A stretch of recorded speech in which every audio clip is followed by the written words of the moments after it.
The gym at Naval Amphibious Base Coronado felt like a furnace. The smell of sweat, salt, and rubber mats mixed with the faint ocean air that drifted through the open bay doors. Fans hummed overhead, doing little to cool the rows of young sailors lined up for close-quarters combatives training. It was late in the afternoon, around 3:15 p.m., and the air inside seemed to grow heavier with every passing minute. In the center of the mat stood Lieutenant Ethan Davis, his uniform crisp, his confidence sharper than his tone. He carried himself like a man who believed the world worked best under his control. Davis surveyed the group with an easy smirk, his voice loud enough to echo off the metal walls. He said that on his mat, nobody got special treatment. Quotas and politics stayed outside.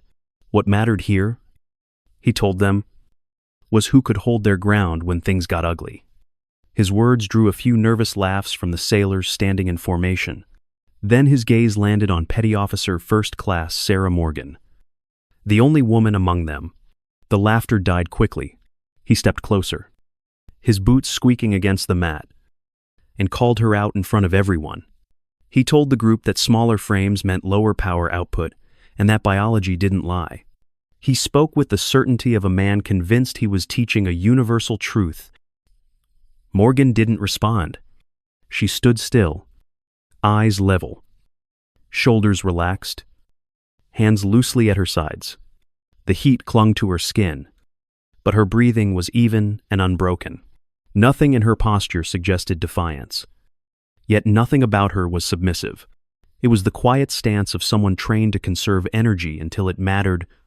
Davis circled her like a hawk testing prey, his tone growing more patronizing with every step. He said combat was about strength and aggression, not patience.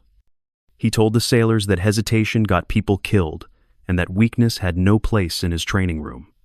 The group shifted uneasily, sensing something cruel behind his words. Across the room, Fleet Master Chief Raymond Thorne leaned against the doorframe, arms crossed, saying nothing. His eyes, old and sharp from decades of service, studied Morgan. He noticed how her balance never wavered, how her eyes tracked every small movement around her, how stillness came to her as naturally as breathing. The moment hung in the thick air like a storm waiting to break. Davis looked around the circle of sailors, then back to Morgan, clearly enjoying the authority that came from being the loudest voice in the room. Morgan blinked once, slow and deliberate, as if marking the moment in her mind. Thorne watched her and knew this wasn't inexperience or fear. It was discipline, the kind only earned from years of real training and harder lessons. Davis clapped his hands together, the sound sharp and final. He said it was time for a demonstration. The air inside the Coronado gym seemed to tighten as Lieutenant Ethan Davis motioned for the sailors to gather closer around the mat. The blue rubber surface squeaked faintly under boots as they shifted in a loose circle. Davis called it a demonstration, a lesson on how to break free from a larger opponent's hold. But everyone in the room could feel it wasn't just training anymore. His grin was sharp and self-satisfied, his voice loud enough to fill the space. He told them this was about realism, not theory. Out there, he said, when a rifle runs dry or a weapon jams, muscle and aggression decide who lives. He turned to Morgan and gestured for her to step forward. The sailors fell quiet. Morgan moved to the center of the mat with a calm that seemed to irritate him. Davis grabbed her wrist with one hand and her shoulder with the other, locking her into position. His grip was too tight, the pressure wrong for a controlled demo. She didn't resist, just shifted her stance slightly to absorb the force. Davis exaggerated his voice, explaining leverage, weight, and strength. He called attention to her smaller frame as a visual aid. Some of the sailors forced out uneasy laughs, unsure whether to agree or stay silent. He twisted her wrist a little more, speaking about how the human body has limits that physics can't ignore. He said that training was fine, but combat rewarded size and brutality. His voice was coated with smugness, every word meant to remind everyone of his authority. The discomfort in the room was thick. Even the new recruits, Too green to know what was normal. Sensed that something wasn't right. Morgan's face remained calm, her breathing controlled, her eyes steady on him. Davis pushed further, literally and figuratively. He shoved her shoulder back, forcing her to step. The sailors shifted, glancing toward Fleet Master Chief Thorne by the doorway. But the old chief didn't move or speak. His arms stayed crossed, his eyes watchful. Davis smiled wider, mistaking silence for permission. He told them this was the difference between theory and combat, between hesitation and dominance. He moved his hand as if to mimic a strike, stopping short the first time, then doing it again a little closer. His tone grew louder, angrier. "You have to be decisive," he said. "You can't hold back." Then he stopped pretending. His hand came across her jaw with a sharp, flat crack that echoed through the gym. The sound froze everyone in place. The laughter died instantly. The silence afterward was so complete it felt unnatural. The line between instruction and assault had vanished. Morgan's head turned slightly from the impact, but her feet never moved. She didn't stumble or recoil. She stood exactly where she had been, breathing slow and steady. Her face gave nothing away. No anger. No surprise. Davis lowered his hand, suddenly unsure of himself, realizing too late what he had done. Around them, the sailors stood motionless, their expressions a mix of shock and disbelief. Fleet Master Chief Thorne's eyes narrowed. The smallest change in an otherwise calm face. He didn't speak, but the message was clear. Something irreversible had just happened. Morgan's eyes lifted to meet Davis's, cool and steady, focused like a marksman before a shot. She inhaled once, deep and controlled, her posture unbroken. In that breath hung the weight of everything that had just shifted, a quiet signal that the balance of power was about to change forever. For a heartbeat, no one moved. The air inside the gym seemed to hold its breath. The sharp sound of the slap still echoed in the metal rafters, fading into a silence so deep it felt physical. Every sailor in the circle stood frozen, their eyes locked on Petty Officer First Class Sarah Morgan. Lieutenant Ethan Davis's hand was still half raised, as if his body hadn't caught up to what he had just done. The humid air clung to the skin, heavy with disbelief and fear. Somewhere outside, the faint cry of a gull broke the stillness. Inside, it felt like time had stopped. Then Morgan moved. It wasn't anger that drove her or emotion at all. It was precision. Her body reacted with the speed of a reflex. Every motion executed with mechanical accuracy. She rotated her wrist inward, snapping free of his grip by targeting the weak point near his thumb. Davis blinked in confusion, the shift too fast to register. Before he could react, she struck the side of his neck with an open hand, hitting the brachial plexus nerve cluster. His dominant arm dropped instantly, fingers twitching uselessly. The sailors gasped, but barely saw the movement. She didn't pause. Using the force of his collapsing balance, she pivoted on her left foot and turned her hip into his center of gravity. His momentum carried him forward as she redirected his mass with effortless control. The motion was textbook. A perfect hip throw that would be at home in any DEVGRU combative's manual. Davis hit the mat hard. The sound a sharp, solid thud. Before the echo faded, she was already on him. Her knee pinned his chest. Her weight distributed through her core, forearm, pressing lightly across his throat. Not enough to choke, but enough to remind him that resistance meant nothing. The entire sequence took less than 2 seconds. Most of the sailors had only seen a blur of motion, the end result frozen before their brains caught up. Davis's eyes were wide with shock, his mouth open, but no words coming out. He tried to move his good arm, but she shifted her weight, and the gesture died before it began.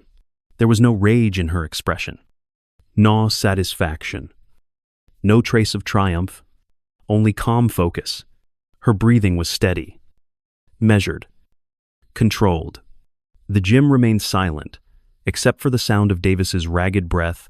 The reality of what had just happened sank in slowly for the crowd. They had seen countless demonstrations, but nothing like this. This wasn't aggression. It was mastery. Fleet Master Chief Raymond Thorne finally stepped forward. His boots echoed on the mat, deliberate and unhurried.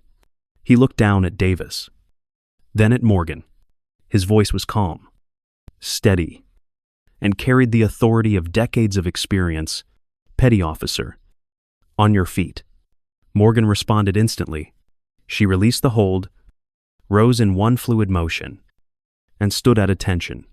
Davis stayed on the mat, dazed, his pride broken more completely than his posture. Thorne didn't look at him again. The sailors didn't move or speak. The air seemed to vibrate with awe and disbelief.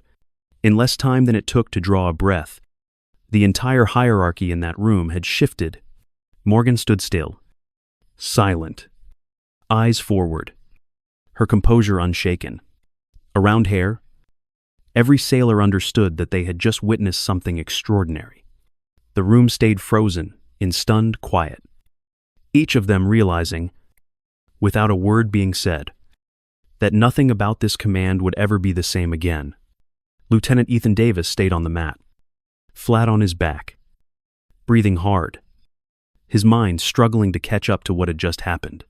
Around him, the sailors remained motionless, their eyes wide, every muscle locked. No one dared speak. The silence carried weight, as if even sound itself was waiting for permission to return. Petty Officer First Class Sarah Morgan stood a few feet away, composed, hands at her sides, breathing steady. Her face was unreadable. Fleet Master Chief Raymond Thorne finally stepped forward from the shadows, his boots striking the floor with the slow, deliberate rhythm of authority. Thorne told everyone to hold position. His voice was calm, controlled, but carried the kind of gravity that made people straighten their spines without thinking. He signaled to his aide, a younger petty officer standing by the door. The aide hurried forward, carrying a ruggedized Navy tablet encased in matte black housing. Thorne took it, his fingers moving with precision. The sailors exchanged uncertain glances. None of them knew what was happening. The room hummed with quiet tension. Thorne opened the secure personnel portal, his expression unreadable. The screen glowed faintly against the dim light of the gym. He pressed his thumb against the biometric scanner. The system beeped once, waiting for a secondary verification. The aide leaned in, typing in a Tier 1 access code. A final prompt blinked red before the device scanned Thorne's retina. There was another pause, then a low chime. Access granted. The sailors watched in silence as Thorne began to scroll through the file. His eyes moved slowly at first, then stopped. The tone in the room shifted. The stillness became reverent, as if everyone sensed they were standing at the edge of something far larger than themselves. Thorne began to read, his voice even, deliberate and impossibly steady. Name, Sarah Morgan. Rank, Special Warfare Operator First Class. So 1. Unit, Naval Special Warfare Development Group. Red Squadron. A murmur passed through the sailors, followed by an almost physical wave of realization. DEVGRU, SEAL Team 6. The words landed like thunder. Thorne continued reading. 7 Combat Déploiement. Multiple commendations for valor. Qualifications included Advanced Close Quarters Combat Instructor, Master Breacher, Tier 1 Operator. Each line struck harder than the last. Davis's eyes widened, the color draining from his face. The arrogance that had fueled him only minutes ago collapsed into shame and disbelief. Thorne lowered the tablet, letting the silence settle again. He turned to face the sailors, his expression carved from stone. He said that leadership wasn't about volume or authority. It was about respect, discipline, and competence. He reminded them that strength was never proven by humiliation. and that silence often spoke louder than rank. His words were calm but sharp enough to cut through every ounce of tension in the room. The sailors listened like children caught between awe and guilt. Then, Thorne did something that would be remembered long after he was gone. He faced Morgan, straightened his posture, and stood at full attention. His hand rose to his brow in a crisp salute. The highest enlisted man on the base, a legend in his own right, saluted a woman beneath him in pay grade, but above him in mastery. The sound of that salute was louder than any command. The sailors didn't move, didn't breathe. Davis's eyes glistened with humiliation and something close to fear. Morgan did not return the salute immediately. She stood still, expression neutrale, the weight of the moment settling around her. Then, with quiet precision, she returned it. The gesture was small, almost imperceptible, yet it carried the force of an unspoken truth. Respect had been restored. The silence that followed was sacred. The sailors had no words, but they understood they had just witnessed a lesson that would outlive them all. This wasn't about strength, gender, or rank. It was about character. It was about the kind of integrity that doesn't shout. Thorne dropped his hand, his voice low but final, telling everyone to stand down.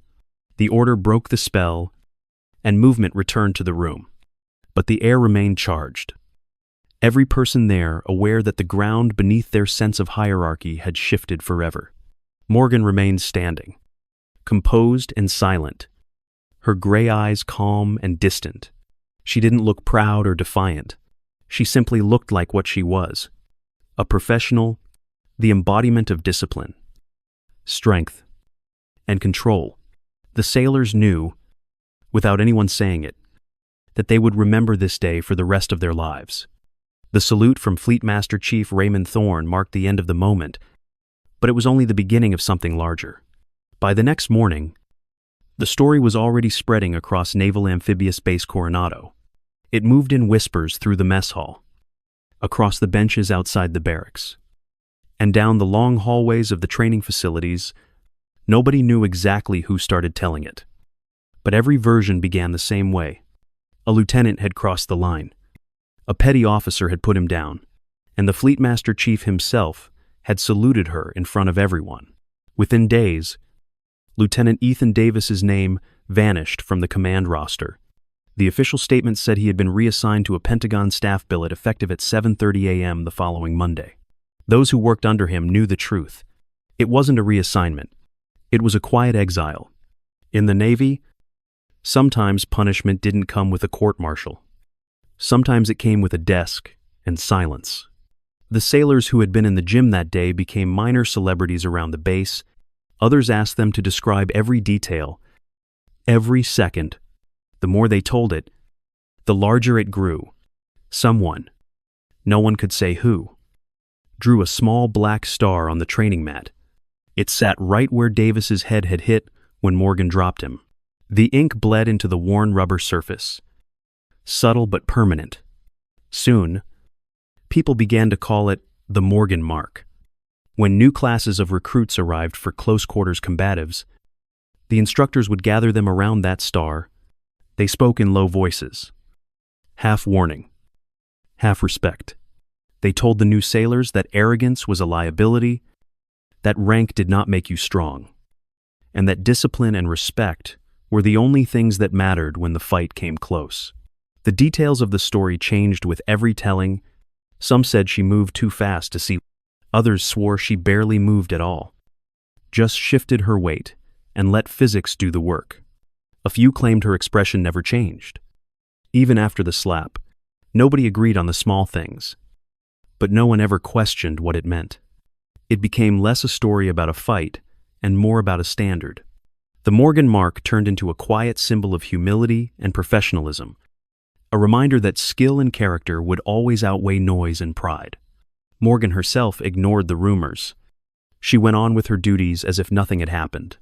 She led physical training at dawn, her voice calm and steady as the sun came up over the Pacific. She cleaned her M4A1 rifle with slow precision, every motion measured and methodical. She spent hours in the gym, not for attention, but because it was routine.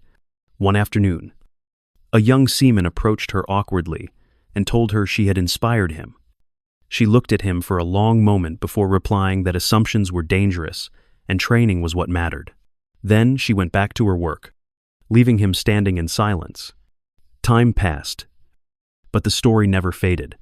The black star stayed on the mat, worn down by years of footsteps but never erased. Recruits still gathered around it, still heard the tale, still felt that quiet pull toward something greater than strength. It became part of the base itself, part of its living memory. Long after the people who witnessed it moved on, the Morgan mark remained a single black star that outlasted them all. Years passed at Naval Amphibious Base Coronado, and the story became part of the air itself. The blue training mat had been replaced more than once, but the same small black star was always redrawn in the same spot. It had faded and darkened with time. The edge is rough now, but no one dared to clean it off. During every new cycle of close-quarters combatives training, recruits gathered around it, standing in silence while a senior chief petty officer began the briefing. He called it the Davis Mark. He told them it wasn't about who hit who or who won, but about respect, humility, and the difference between strength and power. The young sailors listened closely, some skeptical at first, others reverent. The chief explained how the Navy had changed after that day. Officers learned to listen more, to value the experience of those below them. Enlisted sailors became quicker to defend each other from mockery or bias. The culture itself had shifted, not through orders or memos, but through a single act of quiet competence. The Davis Mark had become part of how they trained. Instructors began adding its message to their lessons, teaching that arrogance is weakness and silence can be the loudest kind of authority. The story spread far beyond Coronado. It reached other commands, other units, and even other branches. Instructors used it during leadership courses as an example of moral correction through action. It was retold in mess halls, on ships, and in training fields from Virginia to Okinawa. The versions changed, but the lesson stayed the same. Real strength doesn't raise its voice. It simply acts when it must.